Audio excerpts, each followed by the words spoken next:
Giorgio Armani, Antonio Aldo Papaleo, Giorgio. I introduced myself to them with my true name and profession. I even showed them my journalistic ID.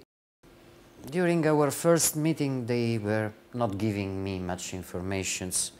In reality, it was very clear, only the fact that the business in himself was not legal, that it would take just few days of my time in Hong Kong. It will transfer the company, and it will be contract between two companies where somebody will pay one company, and the contract will be, for example, €500,000. But why Hong Kong is a strange place for you? We are doing there. When you were saying that? After leaving Hong Kong, I will tell you.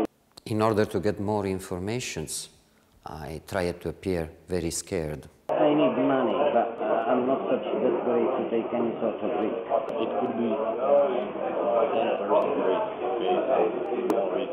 But what kind of? It will be no cash operation, Sorry? no cash operation, just will transfer money via this company. But they were sure to be dealing with a very corrupted person with very serious problem of alcohol and drugs that make them much more comfortable to pay me some money and to hire me.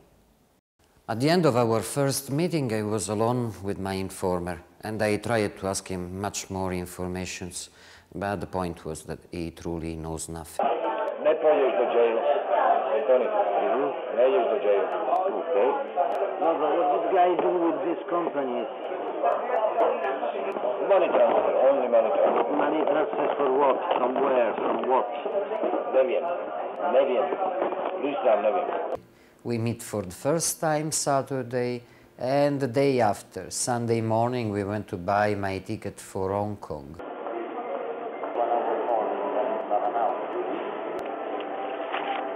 They anticipate me money for the expenses, but I was not very comfortable in receiving this money for the simple reason that this action could have been interpreted by a judge as my participation to a crime. That's why I deposited the money on the bank account of the European Association of Journalists to have the money accounted by a no-profit organization. And you need for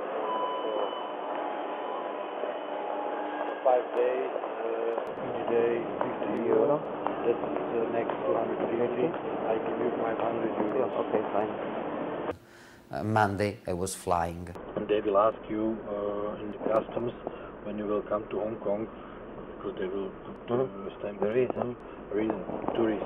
At the airport in Hong Kong, it was a young boy unknown to me. He was from Prague, and he was accomplice of suspect number 1.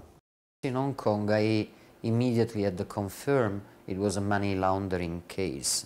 Basically, they instruct me to clonate 2 different companies and to make certain financial operation which through nature could only be not legitimate. Very easy. Tell them that you are need 2 Hong Kong companies with bank account. And listen, it's no risk there. It's no guns, nothing. Yeah, it's now are existing companies, and they did some bank operations, and now will be transferred to these companies by the contract, and if will be something happen, nobody can complain you and nothing, because they did something else now, and it will be seen that this company which you will set up now, it's 5 months after. And, but you know, it's very hard to investigate something when it will be from Europe to Hong Kong, because when it was a British colony here, and British people from London send something here to Hong Kong. No answer. Okay. Because it's China. Yeah, okay.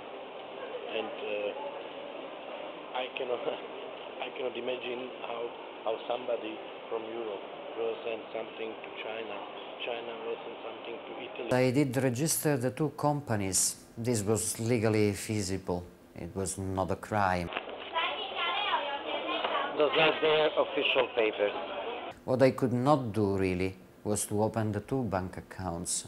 So I started to invent excuses and justifications and to create continuous new troubles in order to delay the process. Friday is bank holiday and it's not possible to meet anyone Friday. In reality, I was just faking. After the first 2 or 3 meetings, I was just stepping inside banks and asking visit cards of bank officers, claiming that I was too busy to have appointment the same day, but that I want a contact to set up a later meeting. I need to talk with someone for the opening of new account. Okay, yeah? Yeah, okay. But the normal procedure is 3 to 4 weeks. I know. Just happy to talk with me and it appears very relaxed. And they make a copy of passport. And everything. And pay documents, yeah? Apparently, it was impossible to open quickly this bank account. The Ensteng Bank will take 1 to 3 weeks and I have to call them. Bank of China and... It's bullshit. 1 to 3 Yesterday weeks. I've been in Hong Kong, yeah? Okay. Next week I will have everything. She was probably And prudential. Listen, but what I said to you, because now it's some rules, yeah? I cannot say somebody and after you will call. Yeah. It doesn't exist. What do you sign in Hong Kong? 2 or 3 pieces of papers that they submit me. And they were in mostly in Chinese, so I did not care for what. But they were proposal or request for opening account. At the beginning, my justification were logical. Obviously, after days and days, I started to lose credibility, but somehow I managed until the last day. One of the questions was, are you Italian, where did you born, blah blah, but I was very tranquil, like I have been spending all my life abroad and... Bullshit, because if you call to the Hong Kong, it's not possible that somebody pick up the phone, you know? I have personal number. And after 10 days, they realized it was better for me to go back to Bratislava and to come back to Hong Kong only once the bank would confirm me that the accounts were ready. We will see in Bratislava. Back in Bratislava, I went to the High Presidium of the Slovak police and I gave a full report about what happened in Hong Kong. Then I had to wait for their reply, and that constricted me to build up new stories. I had again to lie. I started to invent personal problems and family problems.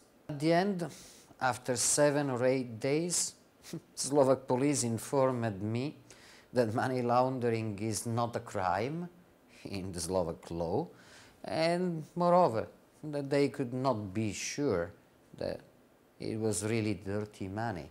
So they basically told me that I was on my own. I was very disappointed by the Slovak police, by the Slovak authorities. Therefore, I decided to complain about it to Interpol in Bratislava, and then I decided to leave for Hong Kong again.